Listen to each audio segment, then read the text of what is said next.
आदाब नाजरीन, इस्तकबाल है आपका जी सलाम पर। आपसे मुखातिब हूं मैं शहबाज, लेकर हाजिर हूं इस वक्त कश्मीर एक्सप्रेस, और जिसमें आज सबसे पहले बात करेंगे हम कोरोना वायरस की। कोरोना वायरस की वजह से अब जम्मू के कारोबारियों में भी सामान की कीमतों में उछाल का डर सता रहा है। तो वहीं कारोबारियों का कहना है कि हिंदुस्तान के पास अपने प्रोडक्ट्स को मार्केट में लाने का यही बेहतरीन और अच्छा मौका है।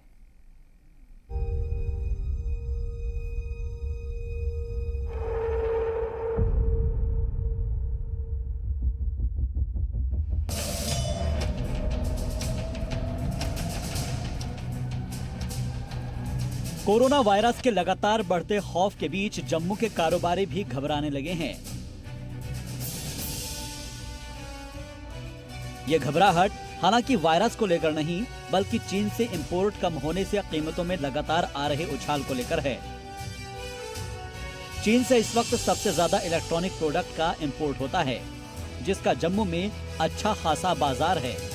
लेकिन वायरस के फैलने की वजह से प्रोडक्ट हिंदुस्तान इंपोर्ट नहीं हो पा रहे हैं।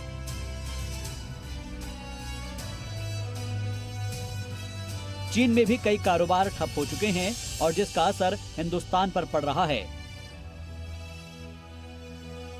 ऐसे में जम्मू के कारोबारियों का मानना है कि अगर यही हाल रहा तो बहुत जल्द ही कीमतें आसमान छूने लगेंगी।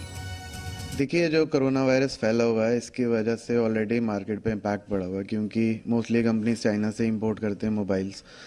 इसी के कारण, वायरस के कारण यही होगा कि आगे जाके प्रोडक्ट महंगे हो जाएंगे, शॉर्टेज होएगी, तो हम भी कस्टमर को जो रेट्स आज कोट कर रहे हैं वो आगे जाके नहीं कर पाएंगे। जो रेडीमेड है वो सारा जो कपड़ा है वो उधर से ही आता है, वो इधर आके फिर वो सिलाई सुई होता है जो बनता है। जो रॉ मटेरियल है वो सारा चाइना से ही आता है। तो अगर ऐसा ही चलता रहा तो रॉ मटेरियल आना बंद हो जाएगा, तो इंडियन मार्केट को बहुत फर्क पड़ेगा।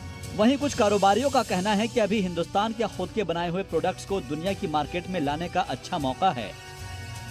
हमारे लिए एक अपॉर्चुनिटी का भी समय है कि हमारी लोकल इंडस्ट्री इस वक्त स्ट्रॉन्ग करने के लिए कि हम लोग उनको अच्छे से लोन वगैरह दे के, मुद्रा वगैरह का इम्पैक्ट दे के, और उनको अच्छे से स्कीम्स वगैरह समझा के स्मॉल स्केल इस इंडस्ट्री को खड़ा भी किया जा सकता है। इस वक्त वायरस के इफेक्ट पूरे वर्ल्ड पे होगा, तो हमको इस वक्त अपॉर्चुनिटी भी है कि हम लोग इस वक्त अपने को डेवलप करें और जो इंडस्ट्री है उसको अच्छे से बूस्ट करें। जब से ये वायरस फैला हुआ है तो इंपोर्टरों ने माल मंगाना बंद कर दिया हुआ है, क्योंकि माल आ ही नहीं रहा।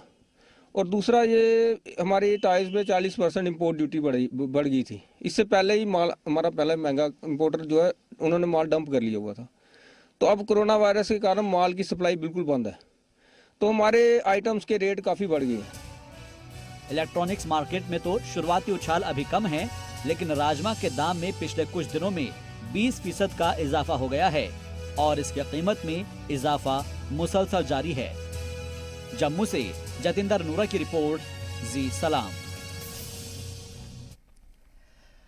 आर्मी चीफ मनोज मुकुंद नरवणे ने कहा है कि पीओके में 15 से 20 टेरर कैंप तैयार किए गए हैं, जहां दहशतगर्दों को ट्रेनिंग भी दी जा रही है। आर्मी चीफ ने जानकारी दी है कि वहां पर 250 से 300 दहशतगर्द छिपे हुए हैं। उन्होंने ये भी कहा कि हमारे मुल्क पर नापाक इरादा रखने वाले दुश्मनों को वक्त रहते हुए माकूल जवाब दे दिया जाएगा। कश्मीर के हालात पर आर्मी चीफ ने कहा है कि अब कश्मीर में दहशतगर्दाना वारदात में तेजी से कमी आई है और फौज दहशतगर्दाना तंजीमों पर प्रेशर बनाए हुए हैं।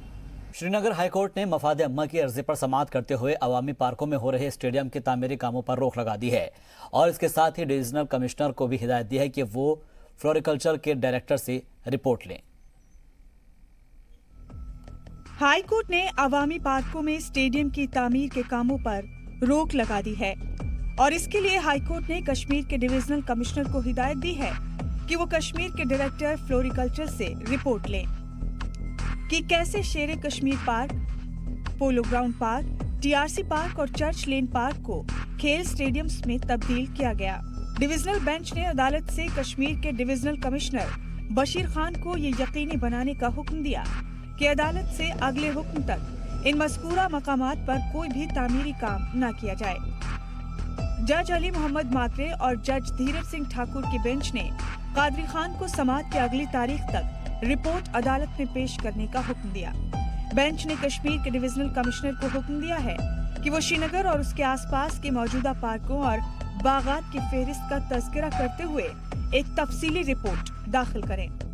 आपको समझ लेना चाहिए कि जो मागरे साहब ने ये जो डायरेक्शन दी है, ये एक तनाजुर में है कि आप बेसिक इंफ्रास्ट्रक्चर के बारे में सोचें, इंसानों के बारे में इन जनरल सोचें। पहले आप बेसिक इंफ्रास्ट्रक्चर को डेवलप करें, बाद में तफरी एक प्लेजर जब आप बेसिक जो नेसेसिटीज़ होती हैं उनको फुलफ़िल करके जब आप हो जाते हैं तो फिर आप तफरी के बारे में सोचते हैं, प्लेजर्स के बारे में सोचते हैं, privileges के बारे में सोचते हैं। This is not privilege. Sports is not privilege, but the basic necessities, that is place where people can sit, people can go with along with their families. They can have places to visit for mental relief.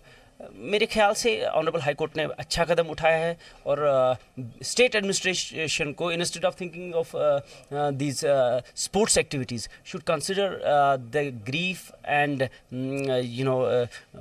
Problems faced by the people at large, उसके बारे में सोचें। अदालत ने उसे Jammu Kashmir cricket association और तामीरी काम के तहत जमीन के अलॉटमेंट के हवाले से शेर कश्मीर क्रिकेट स्टेडियम श्रीनगर की हालत के बारे में बाखबर करने का हुक्म दिया।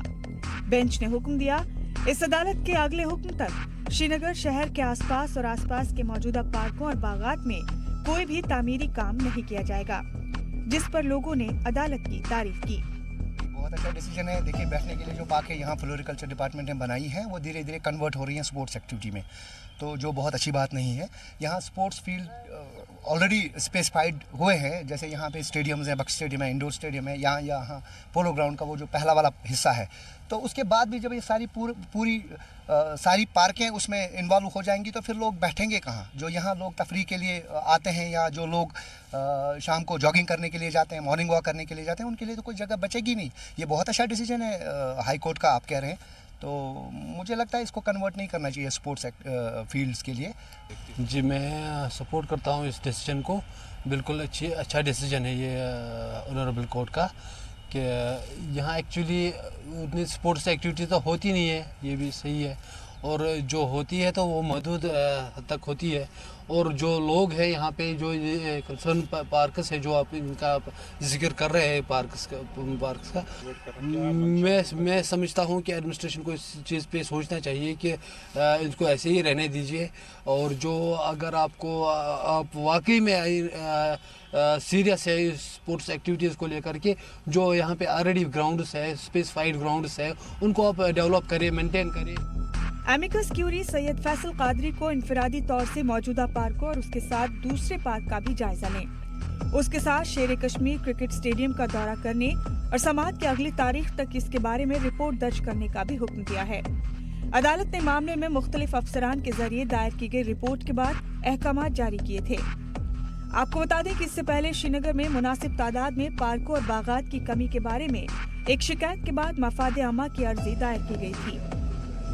जम्मू कश्मीर हाई कोर्ट का एक निर्देश जारी किया गया divisional commissioner Kashmir IG Kashmir को, इसके साथ साथ डीएसपी कंसर्न कोठी बाग को, कि वो 3 पार्कें जो श्रीनगर में हैं, जैसे कि हम इस वक्त एक पार्क में खड़े हैं, शेर कश्मीर पार्क है ये, इसके अलावा दूसरी पार्क टीआरसी हैं, और इसके साथ साथ तीसरी और पार्क हैं पोलो ग्राउंड पार्क। उनको कहा गया है कि इन पार्कों के ऊपर स्पोर्ट्स एक्टिविटी नहीं की जानी चाहिए और इसको स्पोर्ट्स एक्टिविटी के लिए कन्वर्ट नहीं करना चाहिए।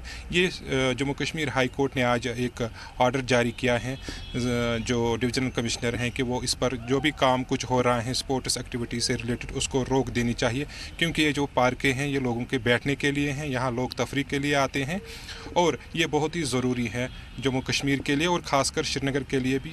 यही 3 पार्कें हैं जहाँ लोग बैठने आते हैं, और शाम के टाइम और सुबह भी टाइम भी यहाँ पे जॉगिंग होती हैं, दूसरी चीज़ें होती हैं, वॉक करने आते हैं, तो इन पर कोई भी स्पोर्ट्स एक्टिविटी नहीं होनी चाहिए।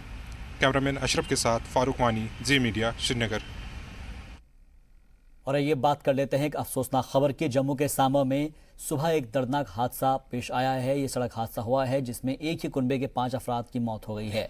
यह हादसा उस वक्त पेश आया जब कार एक ट्रक से जा टकराई। हादसा इतना शदीद था कि कार के परखट चढ़ गई।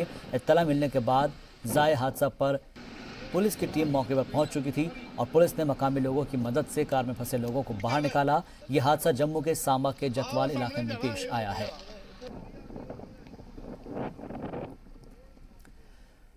उधमपुर के दारसू इलाके में लोग तवी नाले को जान जोखिम में डालकर पार करने को मजबूर है। नाला पार करते हुए कई लोगों की जान भी जा चुकी है। मकामी लोगों का मुतालबा है कि जल्द से जल्द इस नाले पर ब्रिज बनाया जाए।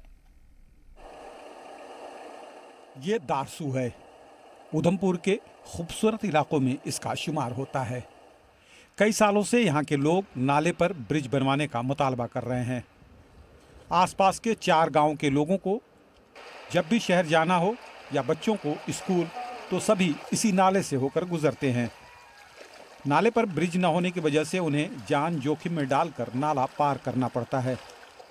छोटे बच्चे से लेकर 80 साल के बुजुर्ग तक सभी सरकार और इंतज़ामिया से मुतालबा कर रहे हैं कि लोगों की परेशानियों को देखते हुए जल्द से जल्द इलाके में ब्रिज बनवाया जाए। वाला हूँ और मेरा जो गांव है और मैं सामने वाले जो गांव हैं, इन लोगों की जो मुश्किलात हैं जो है कि इनको जहां पर ब्रिज नहीं है। और मैं जो हमारे जिला तरक्याती कमिश्नर उधमपुर है पीओ सिंगला साहब और रियासती मरकजी इंजाम इलाका जम्मू कश्मीर के जो लेफ्टिनेंट गवर्नर है जनाब जीसी मुर्मू साहब, इनसे गुजारिश करता हूँ जो काफ़ी अच्छे ऑफिसर हैं जो गवर्नमेंट ने लगाए हुए हैं, जो लोगों की सेवा कर रहे हैं। और उनके जो मशीर हैं दो फारूक खान साहब, जनाब के शर्मा साहब और हमारे जो डिब काम है जनाब संजीव वर्मा साहब, इनसे मैं जो गुजारिश करता हूँ कि जो पार के सामने के जो लोग हैं इनको काफ़ी मुश्किलात का सामना करना पड़ता है। जो बुजुर्ग लोग हैं इनको इस ठंड में जो है तवी को क्रॉस करना पड़ता है। और इनको मैं जो है हमारे जो जहाँ से मेंबर पार्लियामेंट है और वज़ीर आज़म के दफ्तर में वज़ीर ममलिकत जनाब डॉक्टर जितेंद्र सिंह जी, उनसे भी मैं जो गुजारिश करता हूँ कि इन लोगों की जो मसला की तरफ जो है ख़ास तवज्जो दी जाए और इन लोगों को जहाँ से ब्रिज दिया जाए, चाहे जूलाई ब्रिज हो और जो जहाँ पर जो ज़्यादातर आबादी रहती है वो ST की आबादी रहती है, इनकी तरफ ख़ास तौर पर तवज्जो दी जाए। तो हर दिन 100 आदमी इसी दरिया से आता जाता है। हमारी बहुत दिनों से यही मांग है कि हमें यहाँ से पुल मिल जाए। इस दरिया के कारण पहले 2 मौतें भी हुई हैं और उसके बाद हमारे बच्चे यहाँ स्कूल से बिल्कुल अनपढ़ हैं, स्कूल नहीं है, आना जाना बिल्कुल नहीं है। और कोई बीमार हो जाए वो भी बहुत सारी प्रॉब्लम है इस जगह की कि यहाँ से कोई आने जाने के लिए कोई रास्ता नहीं है। लगभग यहाँ से 10 किलोमीटर दूर है। 40-50 आदमी दिन को जाते हैं, 40-50 दिन को उधर से आते हैं, बस यही मरना पड़ता है। अगर बारिश पड़ गई फिर कुछ नहीं होता।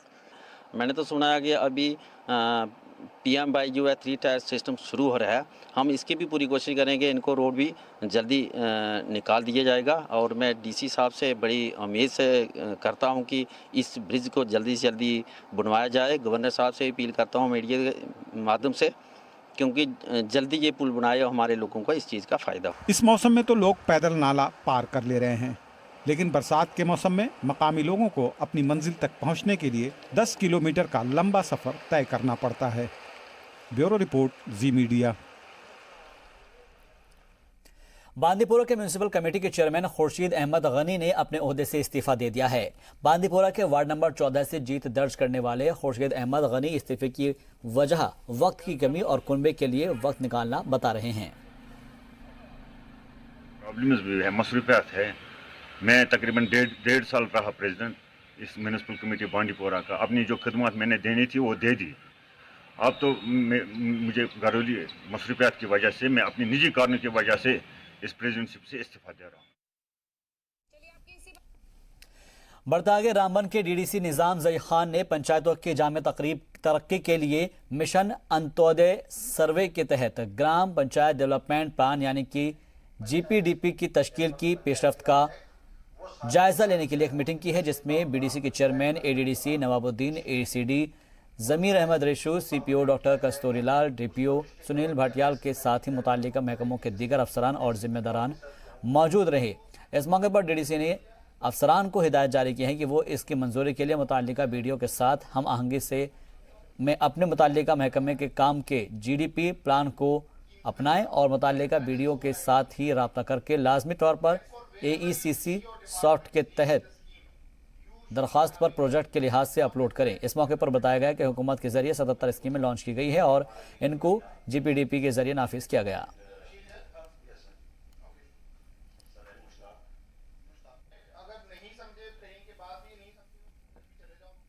स्टेट टैक्स डिपार्टमेंट की GST इन्फोर्समेंट टीम ने अपने राजौरी पुंछ के इंचार्ज आशिक रफीक मलिक की क़यादत में बस अड्डा पुंछ पर अचानक छापेमारी करते हुए वहां पर ट्रकों से उतर रहे सामानों और उनके कागजात की जांच की है, जिस दौरान टीम ने कई लोगों को बगैर GST के सामान मंगवाते हुए पाया है।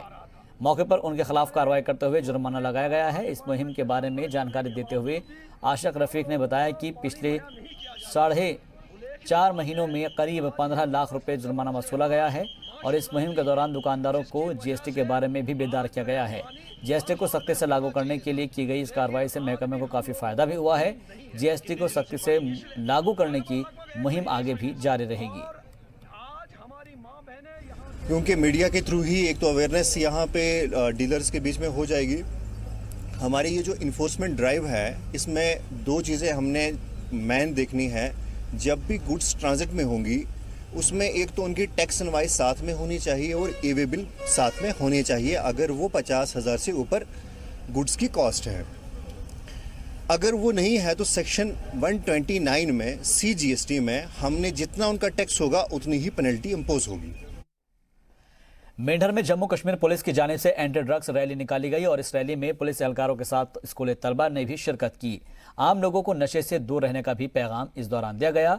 मेंढर में एंटी ड्रग्स रैली के अंदर लोगों ने अपने हाथों में बैनर्स लिए हुए थे। स्पीकर्स ने जो है ड्रग अब्यूज़ के बारे में जो है बताया है, इसके जो साइड इफ़ेक्ट्स हैं उसके क्या क्या हैं, और इसके बाद जो हमने एक रैली ऑर्गेनाइज़ की है ताकि लोग जो है अवेयर हो सकें, ताकि जो ड्रग्स हैं उनसे अपने बच्चों को, नौजवानों को जो है वो दूर रखा जाए। तो इसलिए आज ये जो प्रोग्राम है ये ऑर्गेनाइज़ किया गया। बात तो ये है कि पहले सबसे मैं ये कहना चाहता हूँ कि जो हमारे भाई बड़े हैं वो जो ड्रग्स में इस वक्त शामिल हैं, ड्रग्स जैसी बीमारियों में शामिल हैं। अब ड्रग्स तो ये 6 महीने या 8 महीने के लिए लेते हैं, 8 महीने के बाद इस दुनिया से चले जाते हैं। तो उनका कोई फ़ायदा है ड्रग्स में, ये बताइए मुझे। मैं ये कहना चाहता हूँ कि ड्रग एक ऐसी सब्सटेंस है जो इंसान को फिज़िकली, मेंटली, इमोशनली इफेक्ट करता है। इनफैक्ट जितना हो सकता है हमें ड्रग से दूर रहना चाहिए। ड्रग इतनी बुरी सब्सटेंस है और इंसान को किस तरह जकड़ लेती है। सो आज हम एक रैली निकाल रहे हैं लोगों को अवेयर करवाने के लिए, ताकि उनको पता चल सके कि ड्रग कितनी बुरी चीज़ है और जितना हो सकता है इसे दूर रहिए। जम्मू में जीएमसी के ऑफिस में एक प्रेस कॉन्फ्रेंस का इनेकाद किया गया। हाउसिंग कमेटी के चेयरमैन राजेंद्र शर्मा ने कहा कि उन्होंने बताया है कि जम्मू जीएमसी में बिल्डिंग परमिशन का जो भी प्रोसीजर है वो इनलाइन है और जब कुछ डिपार्टमेंट में एनओसी के लिए फाइल जाती है तो ऑनलाइन ना होकर ऑफलाइन पर काम करते हैं। इन लोगों को ऑफलाइन काम करके छोड़ने पर ऑनलाइन काम करना होगा और अगर ये लोग नहीं मानते हैं तो एलजी गिरीश चंद्र मुर्मू से वो कहना चाहते हैं कि इनके खिलाफ सख्त एक्शन लिया जाए। जीएमसी में बिल्डिंग परमिशन का जो प्रोसीजर है वो ऑनलाइन है, लेकिन जब ये डिफरेंट डिपार्टमेंट्स में ऑनलाइन के लिए एनओसी जाती हैं, वहाँ जो प्रोसीजर फॉलो किया जाता है वो अभी भी ऑफलाइन है। तो इस ऑनलाइन प्रोसीजर का मकसद ही डीरेल हो गया। हमारा कहना यह है कि जो लोग इस प्रोसीजर को वहाँ फॉलो नहीं कर रहे, उनको इसको ऑनलाइन ही फॉलो करना चाहिए। जैसे कि जब एनओसी जहाँ से एसीआर के पास जाती है तो तहसीलदार और नायब तहसीलदार उनके पास भी ये ऑनलाइन जानी चाहिए, ताकि लोगों को काम शीघ्रता से हो। करोड़ों रुपया सेंटर से आ रहा है डिजिटाइजेशन और ऑफिस ऑटोमेशन के नाम पर, लेकिन नीचे की व्यवस्थाएं अभी की अभी वैसी ही हैं ऑफलाइन, और लोगों को उसमें कोई सुविधा नहीं मिल रही। किश्तवाड़ के कुलीद इलाके के लोगों ने पीने के पानी की कमी की वजह से महकमा पीएचई के खिलाफ जमकर एहतजाज किया। एहतजाज कर रहे कुलीद चौक पर लोग जमा हो गए और महकमा पीएचई के खिलाफ जमकर नारेबाजी की।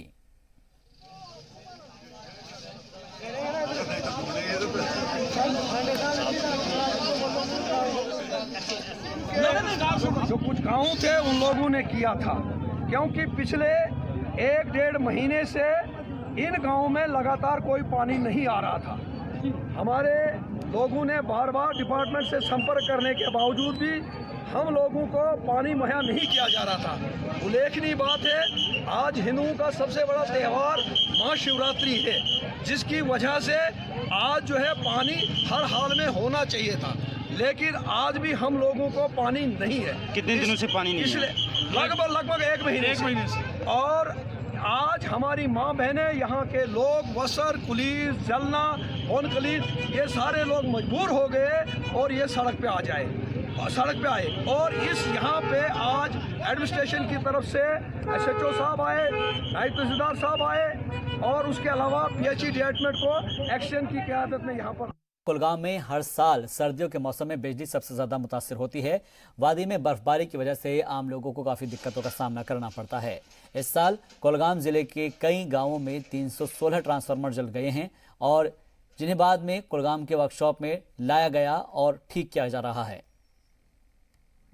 नवंबर से लेकर के आज तक हमारे 316 ट्रांसफार्मर डैमेज हुए हैं, जिनमें से हमने आज तक 284 ट्रांसफार्मर रिपेयर किए हैं। अभी हमारे पास बैलेंस जो पड़ी है आज की डेट की 22 ट्रांसफार्मर्स अभी हमारे आज की डेट में पेंडिंग है। तो पूरे विंटर इस साल थोड़ा कठिन ही रहा पूरा विंटर, तो हमने भरपूर कोशिश की कि लोगों को ज़्यादा से ज़्यादा ट्रांसफार्मर रिपेयर करके दें, लेकिन विंटर कंडीशन बहुत हार्श रही, जिसकी वजह से थोड़ा लोगों को मुश्किलात का सामना करना। जम्मू के धमाना में promotion of sports culture at grass root level under operation Sadbhavana Indian army की जानिब से गेम्स का इनेकाद किया गया, जिसके तहत मर्ड जोन के अंदर आने वाले सभी स्कूलों ने हिस्सा लिया। दरअसल इन गेम्स का एहतमाम Dhamana battalion Chenab brigade and tiger की जानिब से किया गया है, जिसमें government school Dhamana, girls higher secondary school Jhiri, Marh Gajansoos ने हिस्सा लिया। इस दौरान 500 से ज़्यादा प्लेयर्स ने cricket, volleyball, hockey, table tennis games में हिस्सा लिया और साथ ही प्लेयर्स को स्पोर्ट्स का सामान भी तकसीम किया गया। तो वहीं जीतने वाले को ट्रॉफी और मेडल भी दिए गए। सर बहुत ही अच्छी टूर्नामेंट है, यहाँ पे आर्मी के द्वारा ये रिप्रेजेंट करते हैं प्लेयर्स को। तो जो स्कूल के बच्चे होते हैं सर, उनको मौका मिलता है कि आगे रिप्रेजेंट करने का अपने स्कूल को, अपनी स्टेट को। नेशनल लेवल पे भी सर ये गेम चलती है और अच्छा खेलते हैं सर। ठीक सर बहुत अच्छी गेम करवाई और बहुत काफ़ी सारा स्कूल को गेम्स वाली चीज़ दी और बहुत ही अच्छी स्पोर्ट्स करवा रहे हैं जी खेल के साथ।